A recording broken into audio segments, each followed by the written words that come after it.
Welcome back to the Carbatiques detailing channel. Now you've already that's going in the outtakes. Welcome back to the Carbatiques detailing channel. Now you've already clicked on the thumbnail, so you know today's review is on the brand new RUPES HLR15 Ibrid machine polisher. Now it's not just me doing the review today. My name's Andy. Come on, don't be shy, Carl. Hi, I'm Carl. What has he come as? Okay, cue the music.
Okay, so the brand new machine polisher from RUPES, only been out a few weeks. Now, I bought my previous RUPES machine polisher in 2017, and that is the LHR15 Mark II.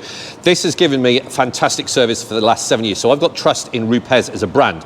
Now, I was really looking forward to, and Carl has been, to the release of this, and this has only been out a few weeks. So we're going to quickly show you what's in the box. We're then going to look at each individual component, and then we're going to actually show you a live review of it, live usage. We've got a card to machine polish, so hopefully you'll get our feelings and emotions, which gives value to the review. So in the box it comes like this: HLR15 CB2 BAS. This is the current release iteration. Now I am sure RUPES will be releasing more sort of iterations of this. They usually start selling the machine body on its own and all that kind of stuff, but at the moment this is released, that is what you can buy. First of all, you get a couple of RUPES's new DA intermediate pads. Now these are the intermediate pads. They come between the main pads that they previously released, and these are their eco-friendly packaging. So it's paper packaging as opposed to the plastic, which is good. So you get two of these. You get two of the wool polishing pads, the DA coarse, again in their new eco-friendly packaging. You also get a couple of the DA medium wool polishing pads, which I'm looking forward to using on a car that's coming up in a few weeks. And the more traditional packaging that you're probably used to is DA Fine. You get a couple of them as well. So you get a good selection of pads to get you going. You also get sort of trial size versions of the DA Fine, DA Coarse compounds, ones for cutting essentially and ones for sort of fine tuning. You also get, which is a nice touch, one of their DA System microfiber towels. I've used these before and they are, even through the packaging, they are super plush, which is really nice. Okay, now to the really interesting stuff. Right, first one, we'll look at the batteries. Now you get two of these batteries. These are their 18 volt 5 amp batteries. You get two of these and they're really nicely designed.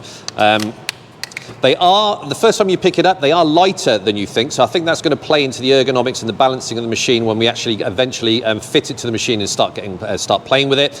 It's got a sort of rubberized edge on the outside, so if you are one of these that hold the battery when you're machine polishing, it's going to provide sort of a non-slip function. And what I really like about it is it's got a really nice feature that you can see how charged the battery is. All right, so you just press that button there and it'll give you an LED indication. So 4 greens basically means it's full, and the representative number of greens will show you how much charge you've got, which is good. And like I said, you get 2 of these. So one will be in use and one will be charging, giving you continuous operation of your DA. Okay, so the battery charger itself, I've already got the external power cable out. Now, as with all of this kit, it's really, really well built. It does have the facility, as you can see, to charge 2 batteries, and it's got a very, very good indication system here, which I'll go into in a second. Now, there is a sort of an intelligent function to this. If you have 2 batteries, it will naturally prioritize the one that is closest to charge. So it's giving you back, as quick as it can, a full charge battery ready for you to use.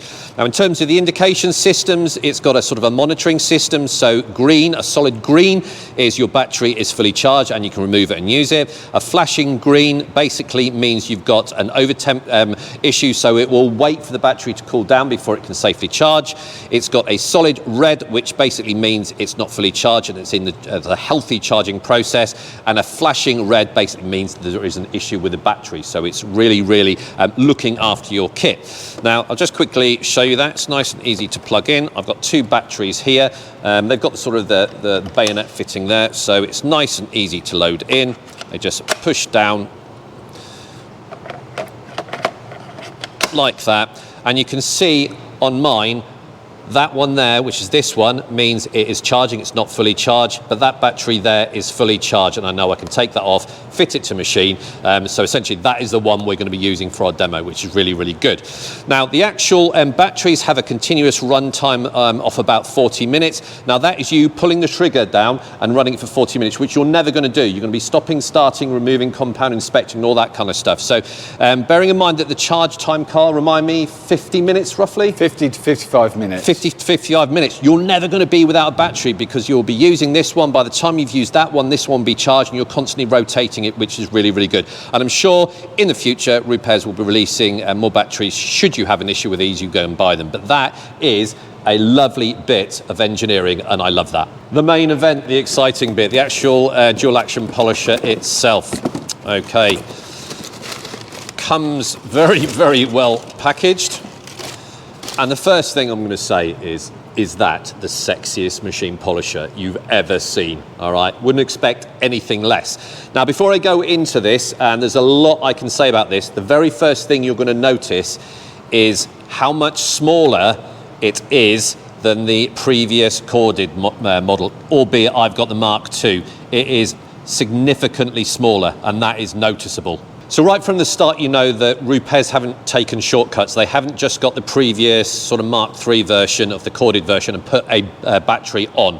Now, I believe the only bit or comparable components is an aspect of the trigger and the actual dial itself. Everything else has been engineered from the ground up. So this is a fresh design of DA. Okay, so RUPES have thought about this. Now, a lot of battery-powered DAs are big and cumbersome. They've got a massive battery on the end. So RUPES haven't rushed to keep up with the competitors. They've taken their time and redesigned this with sort of reduction in vibration, reduction in weight, ergonomics, and balancing. And we're going to talk about that a bit later on. Now, the reason why the main sort of body area is so much smaller than the Mark II version that I've got is for a multitude of reasons. The first one is this has got a brushless motor, so there's no need for an external housing for the motor on previous models. And the main fundamental difference that you're going to hear and hopefully feel with us a bit later on is the fact that it's got a polyfiber gear set. All right, so that is going to keep the vibration down, it's going to keep the noise down, and it's lighter. So the result of all that is this area here doesn't need to be so big. Now, another thing that was really, really interesting, and it's the first thing that I saw when I originally took this out the packaging, is the size of that backing plate. It is absolutely tiny. It's really, really thin. I like the fact it's got a rubberized outside. Now, if you look at the backing plate of the previous version, all right, Carl, can you just move in a bit closer? Look at the difference, all right?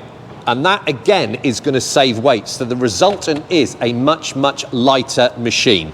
So that super thin backing plate is a 5-inch backing plate, and it's got a 15mm throw, hence why it is called the HLR15. They also do a 21mm throw version, which is just a few, I think it's 20 or 30 pounds more. So you choose as to what your preference is. Now, the actual loading of the battery is really, really easy. All right. Now, when you first get this out the box, it is quite stiff, all right? So you do have to give it a really, really good push. And on removing, some people are having problems with that. The easiest way to do it is carefully turn it upside down and just give it a nudge and it'll come out, all right? But that's a good thing. You do not want these batteries, even from new, okay, vibrating. All right, if there's any loose sort of opportunity for movement, that is going to vibrate, which is what you do not want. A couple more things I just want Carl to zoom in on. If you come into the trigger, now it's got a bit of a safety catch. Now, if you are changing a pad or the actual backing plate or the battery itself, all right, you can inadvertently have your finger on the trigger, and as soon as you push the battery in, it's going to start moving, which is dangerous. You might drop it. So what it has done, it's basically got a safety catch. You cannot press that trigger unless you actually push almost the safety catch in. It will then release the trigger and start moving, which is really, really good function. Now, what you'll also see is there's an element of control on the trigger, all right, like that. Now, that's really, really useful if you're, spreading your compound at the start. You've got control how quickly that pad goes. So just like the previous models, it's got that auto hold function. So once you've actually activated the trigger and pressed it in, it holds open autonomously, and all you need to do to disengage that lock is press the trigger and the machine will basically stop. Now, what you're also noticing is how quiet it is, because using that previous model, I would not have been able to do that, and you still hear me, but you heard me over this. This is so quiet, which is outstanding. Okay, now, one of the bits that I really, really like about this machine is this LED light down the side. Now, apart from it looking absolutely gorgeous, so Carl, if you just come in, we'll just hopefully, although we've got the lights on, you'll be able to see this blue light that comes on and off. Apart from being visually really, really nice, it does serve a function. Okay, so when it's on normal blue, steady blue, that just means everything's good, okay, and the battery's charging it and it's working. If you start seeing this adopt a slow blink, that is giving you an indication that your battery is about to die. Now, of course, you've got the indication there, which is showing you how charged your battery is, but rather than sort of not know or get no indication, it starts to blink. Another function of the LED system is system protection. All right, so the slow blink is introducing the fact that you're about to run out of charge and your machine is about to stop. If you see it fast blink, that basically means you're giving the machine too much beans, so to speak. You're either applying too much pressure and you're potentially going to cause damage to the actual DA itself. So it's warning you basically to back off. All right, you're asking too much of the machine.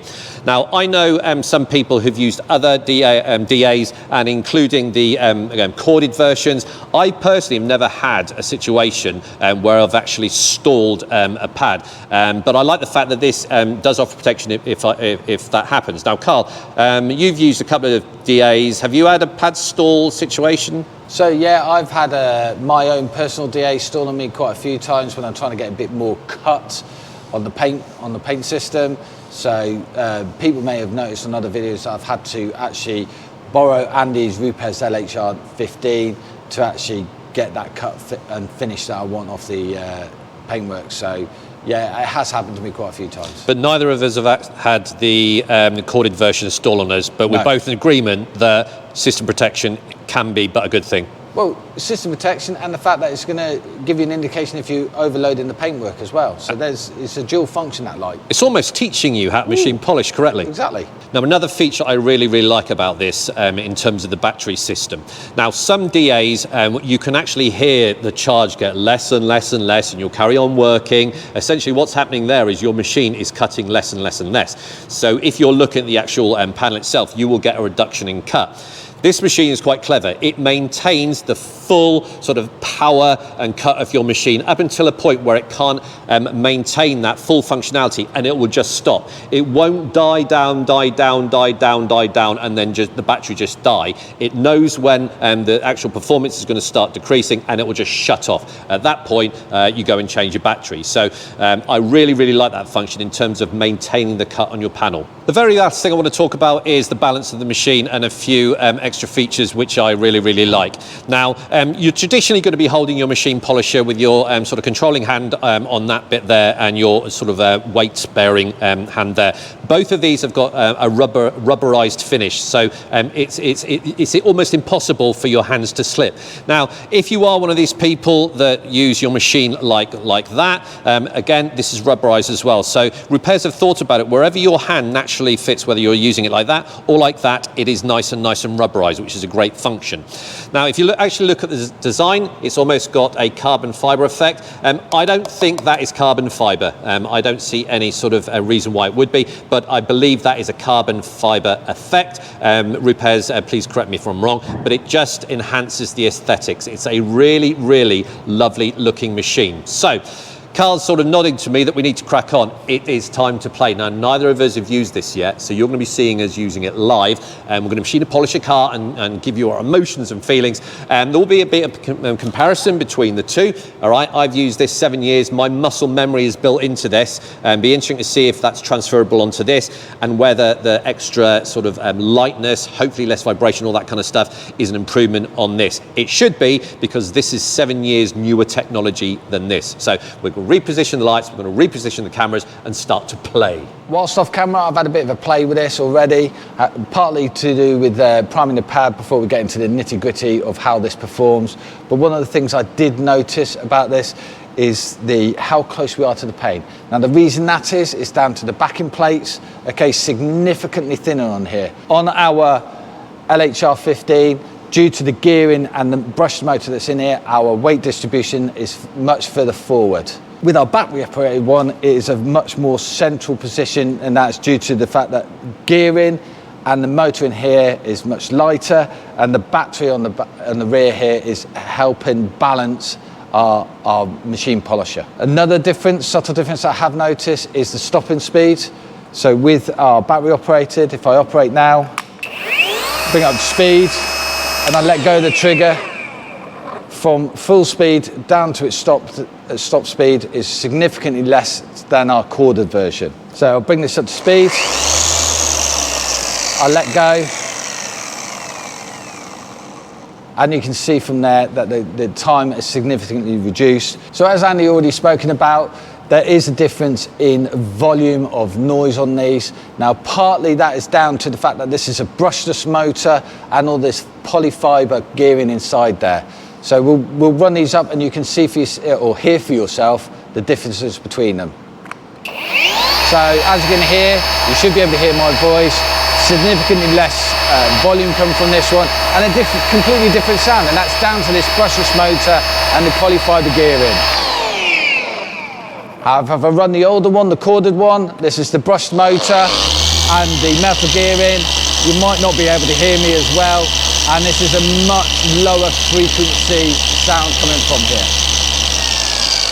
We'll just say, actually, Andy's standing behind the camera, I've never heard a DA sound like that. No. That one there with all the metal bits in it is graunchy, it's mechanical. That one there is a lot smoother. And bearing in mind, professional detailers who are going to be listening to this, and be exposed to this, lower level, and almost a nicer sound. A, it's going to be more healthy for them, and B, it's going to be a better user experience, isn't it? You see, that has got a unique sound, it really does. It also gives you that confidence as well, because metal on metal, there's going to be wear there. Yeah. It just feels it sounds more efficient, and that you don't hear or certainly feel when I've been playing with it, a wear issue. Interesting to see the longevity on that, because like I say, I've had 7 years reliable service out of that with less sort of mechanical metal on metal. Hopefully the new design is going to give good endurance as well. So really unique sound, and I hopefully the camera picked that up. Right, I've jumped out from behind the camera. It's time we're going to have a good play. Carl's comprehensively gone through the nuances, the differences of the two models, which I think is important, because we're both conscious of the fact that a lot of people potentially going to be buying the cordless have already got the corded version as well. So it's not just about the fact that it hasn't got a cord. Is there any differences? And I think so far the differences have been of benefit. Now, we're going to play some music. Myself and Carl are going to use the bonnet. We're going to play with the corded version. We're going to play with the cordless version. And then we're, at the end, going to come with our summary, because this is all about usability. This is all about enjoyment. This is all about effectiveness, ergonomics, efficiency, and all that kind of stuff. So we're going to put it on a bit of time warp. We're both going to have a good play, and we'll come back to you with the findings very shortly.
Okay, so that says finished testing, and stay tuned because newsflash, we have found an issue with this machine. We are going to be contacting RUPES, but it's something that you need to know about, but we're going to come to that in a minute. Now, we've tried it with various pads from different manufacturers and compounds to get a true flavour as to what we think of this, and like you've seen in the video, we've done a comparison between the corded and the uncorded versions. So these are our summary results. Now, putting aside the fact that it hasn't got a cord, we haven't really talked about it. What a difference, all right? You're not tripping over cords and all that kind of stuff. So I want to go first on this one, if that's all right. Is that right?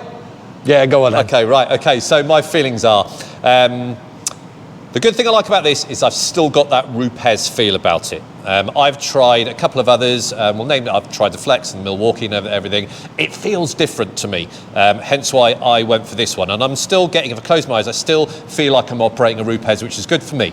I've got 7 years of muscle memory on the other machine, and a lot of that was transferable over, which was nice. Now, things that were different, it is you're definitely closer to the, like Carl said when he was looking at the centre of gravity, you are conscious you are closer to the paintwork, which takes a bit of getting used to. Also, there's not as much weight on the head. That takes a bit of getting used to in terms of controlling it. And I didn't think I'd be saying this, but I used to wonder why people holding the battery, and we chatted about it, and I think that's because some other brands have got really heavy batteries. But I think there's more to that, because when I was using it as I traditionally would with the corded version, I was enjoying it, but I found it easier holding it on the battery, which was different. I wasn't expecting that. So that's a bit of adjustment. And without doubt, there is an adjustment to using this machine. It ergonomically is a different feeling machine. One of the things I had to overcome, and be interesting to hear your thoughts, Carl, is in my head, it wasn't cutting as much because it wasn't making as much noise. And it was almost like, am I actually doing anything? All right. Almost the corded version, almost because of the sound of the power, gave you that reassuring feeling that it was cutting. But when we compared the two, this, there was no difference. I couldn't detect any cut difference. So you've even got to get used to the fact that it's so quiet and it's a different sound. I love this. I love the fact that it hasn't got the cord. The cut is exactly the same. Overcoming the adjustment and the sound issue and all that kind of stuff, there is going to be a period of adjustment for me, but I love this. And the fact that it hasn't got that annoying cord over your shoulder and all that kind of stuff is an absolute winner to me. And we're going to discuss the issue in a minute. Carl. So for me, actually, I really enjoyed using this. It took me a minute to find the sweet spot of using it, like you said. But yeah, I really enjoyed it. It's light, it's manoeuvrable. You know, you've got multi points that you can hold it to. So depending where you are, machine polishing, you may need to change your grip to actually deal with that. And I found that really easy. Which did you find easier, like that or with the battery? Do you know what? It depended where I was. If I was on the door, I found it easier. I had better control when I had it when I was watching. However, when I'm on a flat surface, I found that I had more control when I was doing this. So, yeah, that's a good thing, because with the corded, you are forced to hold it like that, aren't you? You haven't got that option. No, really. You don't. And like you, yeah, the sound was a bit different because even my DA produces a lot more sound than this. Your DA breaks. Well, it sounds like it's going to take off. Have a health warning on it. But I really did enjoy using this. What I also enjoyed is the fact that throughout the operation of the battery, I felt there was no loss of power. So even when we got to the end of life of our battery, it felt like we had no loss of power, which I really enjoyed, because I have used other battery DAs, and when you're getting to the end of the battery life, you do feel that there is this loss of power with it. And that's going to translate to lack of different cut, which is not what you want, is it? When you are machine polishing, you want an even consistent cut across your car. Yep, absolutely. And I feel, no matter where that is in its battery life, you're going to get that. And that's what that was another point I really enjoyed about it. So yeah, I'd definitely be happy to have one of these in my hands again. Out the two, if you had both there, which one would you go for? I agree. User experience is better, and the fact it hasn't got this cord coming out. I will quickly say before I forget, this is the Ibrid model, so RUPES will be bringing out the adapter, okay? So it's a corded adapter that plugs in, so it's basically turning that into a corded version. I don't think it's out at the moment, but it will be coming out, hence why it's the Ibrid version, just like the mini Ibrid, the nano polisher. Ibrid is that combination. You can either have it battery powered or the adapter pushed in, but that'll be coming out soon. I don't think it's on the market yet, is it? No, not that I'm aware of, not that I've seen. Right, the important bit. We have found an issue with this, and it's not a major issue, but it's something we need to tell you about. Now, when we did the introduction, we talked about this LED system here, and we said that when the battery runs low, it's a slow blink, and then when you overload it, it's a fast blink. Now, I'm going to show you some video now. We found it the other way round. So the video you're looking at now is the low battery, and we noticed it was a fast blink for low battery. But when we forced it, and I had to give it some beans to overload this, when I forced it in, that pad really hard in, the overload was a slow blink. A slow blink, okay, so it's the wrong way round. Now, either the instructions are wrong or this machine is wrong. I would suggest potentially, and I'm not saying this is for all the models, but certainly R1, there's a software issue with it, because if the intent was slow blink for low battery and fast blink for overload, ours is the other way round. So out of courtesy, we are contacting RUPES to tell them about it. It's not a fundamental issue, it's just wrong. Okay, the instructions are saying one thing and the physical operation of the machine is saying another thing. So, and that's why we test stuff. And on this one, we've really put it through the beans, really, haven't we, really? Yeah, like you said, it took a huge amount of strength to even get this close, that overload, not even stalling, that's not what we're saying, just to overload it took a significant amount of strength. Yeah, we were almost pushing a door panel in. Yeah, we were worried about burning paint as well. Yeah. But that's kudos to the motor that's in here and the gearing that's in here, that you can really give that paint some work, and you're not going to stall it. We've both agreed, if you get this to stall, you are doing something fundamentally wrong. So there is no way on earth you should ever be pushing it that hard.